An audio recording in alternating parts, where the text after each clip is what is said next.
The fluorescent lights of the ER buzzed like angry hornets at 12:07 a.m., slicing through the darkness that clung to Jake Harlan's exhausted eyes. His 4-year-old daughter, Lily, lay limp on the gurney, her tiny chest rising in shallow, terrifying hitches. The doctors had said possible asthma attack, but to Jake it sounded like a death sentence whispered in medical jargon. He clutched her stuffed giraffe, Mr. Spots, the one she'd slept with since the day she was born, until his knuckles went white. Tears he'd promised himself he wouldn't shed in front of her streamed down his stubbled cheeks anyway. A nurse tried to pry him away so they could wheel Lily into the pediatric ICU. "Sir, you have to let us." "No." The word tore out of him like shrapnel. He didn't care that half the waiting room was staring. He didn't care that his work boots were tracking construction site mud across the linoleum. All he cared about was the little girl who still called him Dada, even though she was old enough to know most kids had 2 parents at bedtime. Across the room, a woman in a charcoal coat, expensive, but rumpled as if she'd slept in it, watched him. Her silver hair was pulled into a low knot, and the overhead lights caught the faint tracks of mascara under her eyes. Evelyn Whitmore. Billionaire widow. Philanthropist. Tabloid fixture. None of those titles mattered tonight. What mattered was the way her gaze locked on Jake's trembling shoulders, the way her own breath hitched when Lily let out a thin, reedy cry. She knew that sound. She'd heard it in a different hospital, on a different midnight, when her husband's heart monitor flatlined and the world ended in a single, endless beep. Evelyn stood.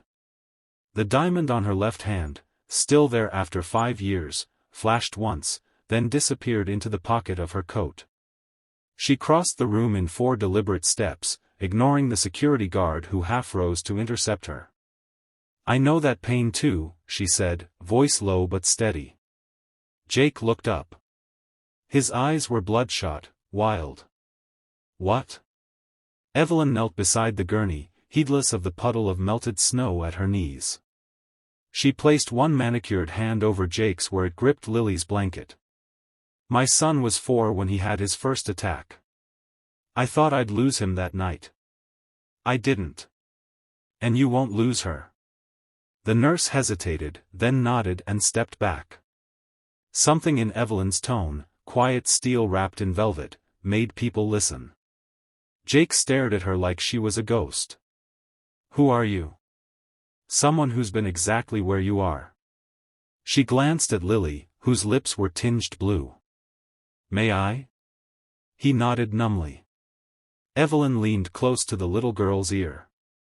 "Lily, sweetheart, listen to my voice. You're going to breathe with me, okay? In and out," she demonstrated, slow and rhythmic, the way the pulmonologist had taught her decades ago. Miraculously, Lily's eyes fluttered open. She focused on Evelyn's face, then on her father's. The panic in her chest eased, just a fraction, but enough. The monitors slowed their frantic beeping. Jake's sob broke the silence like glass. That was the moment everything changed. Let's rewind 6 hours, because stories like this don't start in the ER. They start in the quiet, grinding moments that lead a man to break. Jake Harlan was 32, a widower, and a union carpenter who hadn't taken a sick day in 3 years. His wife, Marisol, had died in a car wreck on I-95 when Lily was 6 months old. The other driver walked away. Jake didn't. He walked into a courtroom, then into debt, then into the 24-hour daycare that smelled like bleach and regret. Tonight had started like any other Thursday. He'd picked Lily up at 6 p.m., her cheeks flushed from running circles around the playground. "Dada, I'm a cheetah," she'd squealed, arms windmilling. By 8 o'clock, she was coughing, a dry, barking sound that made Jake's stomach drop. He gave her the rescue inhaler the pediatrician had prescribed, just in case. By 10 o'clock, the cough had turned wet and desperate. By 11 o'clock, she couldn't speak. He'd scooped her up, left the dinner dishes in the sink, and driven through sleeting rain with one hand on the wheel and the other on her chest, feeling for breath. Now, in the ER, time fractured. Seconds stretched into hours. The doctors pumped albuterol into Lily's lungs. They drew blood. They asked questions Jake answered in monosyllables. Evelyn stayed. She didn't hover. She simply existed in the periphery like a lighthouse, steady, unmovable. When the social worker appeared with forms about insurance and payment plans, Evelyn intercepted her with a murmured conversation and a black Amex card that made the woman's eyes widen. Jake didn't notice.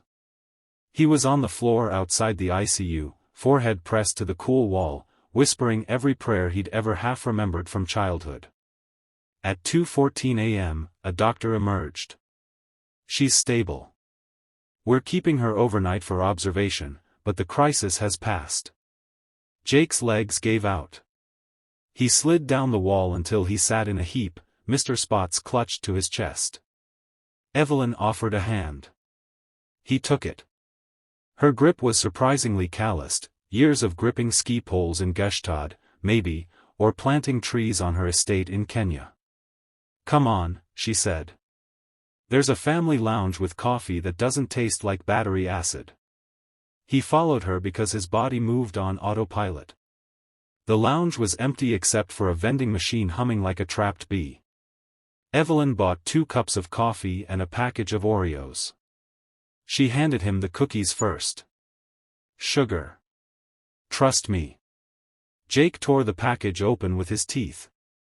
The first bite tasted like childhood and hospital hallways. He hadn't eaten since noon. They sat on opposite ends of a sagging couch. Silence stretched, thick but not uncomfortable. Finally, Jake spoke. "Why are you doing this?" Evelyn stared into her coffee. "Because no one did it for me." She told him about her son, Alexander. About the night in Zurich when the nanny called from the hotel suite to say he couldn't breathe. About the private jet that couldn't outrun an ambulance. About the years after, when grief became a second skin. "I had money," she said. "I had staff. I had a husband who chartered helicopters. None of it mattered. What mattered was the nurse who held my hand and said, 'Breathe with me.' I never forgot her name. Maria. I looked for her for years to thank her. She'd retired to a village in Portugal. I flew there on his 10th birthday and left a check in her mailbox. She sent it back with a note, 'Pay it forward.'" Jake swallowed hard. "I don't have anything to pay forward." "You have Lily." He looked at her then, really looked. The lines around her eyes weren't from laughing. They were from crying in limousines and on private islands where no one could hear. "What happens now?" he asked. "Now you go home, shower, and sleep for 4 hours. I'll stay with her. You don't even know us. I know the sound a parent makes when their world is ending. That's enough." The next morning, Jake returned with a paper bag of McDonald's hash browns, Lily's favorite. She was sitting up in bed, coloring a picture of a giraffe wearing a stethoscope. "Dada." She launched herself at him, four-line tangling. Evelyn was asleep in the vinyl recliner, shoes kicked off, coat draped over her like a blanket. Her phone lay on the floor, screen cracked from where it had fallen. Jake woke her gently. "You didn't have to stay all night." "I know." She stretched, wincing. "Old bones. Comes with the billionaire territory." Lily tugged Evelyn's sleeve. "You're the breathing lady." Evelyn smiled, the first Real one Jake had seen. "That's me." Over the next week, Evelyn became a fixture. She brought books Lily could read with one hand while the 4 dripped. She brought Jake clean clothes from the 24-hour Walmart because his were still caked in mud. She brought homemade tamales from her chef, Miguel, who apparently missed feeding children. Jake tried to protest. "Ma'am. Evelyn. Evelyn. I can't pay you back. I'm not a loan shark, Jake." I'm a grandmother with too many empty bedrooms. The doctors discharged Lily on day 10 with a new inhaler, a follow-up plan, and a nebulizer that looked like a penguin. Jake carried her to his beat-up Tacoma, buckled her in, and realized he had no idea how to thank the woman standing on the curb in sunglasses and a baseball cap. Evelyn solved that for him. Lunch. My house. Saturday. No arguments. The Whitmore estate was less a house and more a small country. Gated drive. Koi pond. A garage that could double as an airplane hangar. Jake parked next to a Bentley and felt his truck apologize for existing. Lily, however, was unimpressed. Where's the swings? Evelyn led them through a side gate to a backyard the size of a park. There was a swing set, a treehouse, and a golden retriever named Pickles who immediately adopted Lily as his new best friend. Lunch was on the terrace, lobster rolls, fresh lemonade, and a chocolate cake Miguel had baked at 3 a.m. because Lily had mentioned in passing that chocolate was the best color. Afterward, Evelyn gave Jake a tour of the East Wing. One room had been converted into a library with floor-to-ceiling books and a ladder on wheels. Another was a home gym. The last door she opened made Jake stop breathing. It was a workshop. Sawdust scented the air. Tools hung in perfect rows. In the center sat a half-finished rocking horse, its mane carved from walnut. My husband started this for Alexander, Evelyn said quietly. He died before he could finish. I kept thinking someone should. Jake ran a hand over the smooth wood. I could. I know. The arrangement evolved organically. Jake came on weekends to work on the horse. Lily came to play with Pickles and help by handing him sandpaper. Evelyn came to watch them both with something like wonder. One Saturday in March, snow still clinging to the mountains, Jake found Evelyn in the workshop alone. She was attempting to plane a board and failing spectacularly. Here, he said, taking the tool. You're fighting the grain. She watched him work, the way his hands, scarred and calloused, moved with precision. Marisol taught you? She tried. I was better at breaking things. He smiled, the first real one in years. She said I had destructive empathy. Wanted to fix everything but usually made it worse. Evelyn laughed. The sound startled them both. That night, after Lily fell asleep on the couch mid-movie, Jake and Evelyn sat on the terrace with mugs of Miguel's hot chocolate. I used to think money could insulate you from pain, Evelyn said. Turns out it just gives you better Wi-Fi while you cry. Jake huffed a laugh. I thought if I worked hard enough, I could outrun it. Turns out grief has stamina. They sat in silence, watching the stars. Jake, she said eventually, I'm selling the company. He turned. Whitmore Tech. The one on the cover of Forbes? It's a machine that runs without me. I want to build something that needs me. She hesitated. There's a foundation I started after Alexander outgrew the hospital. Pediatric asthma research. It's stagnated. I think it needs someone who understands what it's like to hold a child who can't breathe. Jake's heart thudded. You want me to? I want you to help me run it. Part-time. You keep your union job. We fund nebulizers for kids whose parents work 3 jobs.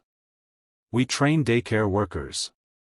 We make sure no dad ever has to choose between rent and an inhaler again. He stared at her. Evelyn, I'm a carpenter.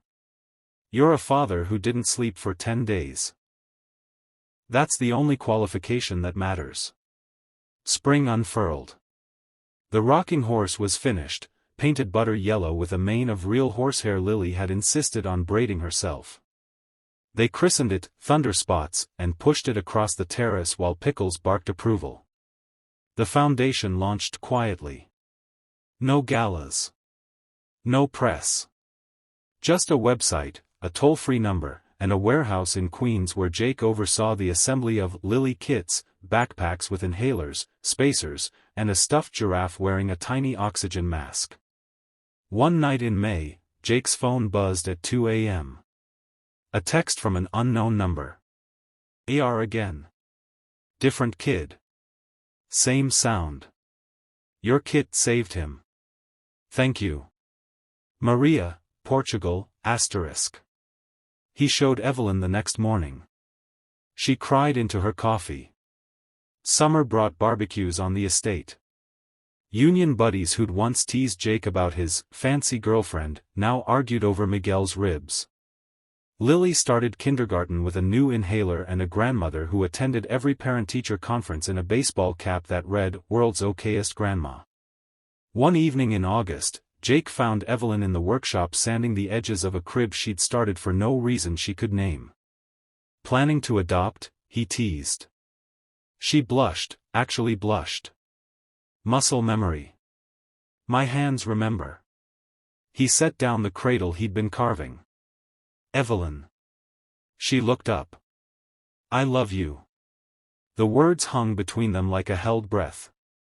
She crossed the sawdust floor and kissed him. Soft, tentative, tasting of turpentine and possibility. I know, she whispered. I've been waiting for you to catch up. Fall painted the estate in fire. On the anniversary of Marisol's death, Jake took Lily to the cemetery. Evelyn came too, carrying daisies, Marisol's favorite. They stood in silence while Lily placed Mr. Spots on the headstone, so Mommy isn't lonely. That night, Evelyn found Jake on the terrace staring at the stars. I used to think healing meant forgetting, he said. But it's not. It's making room. She slipped her hand into his. There's plenty of room.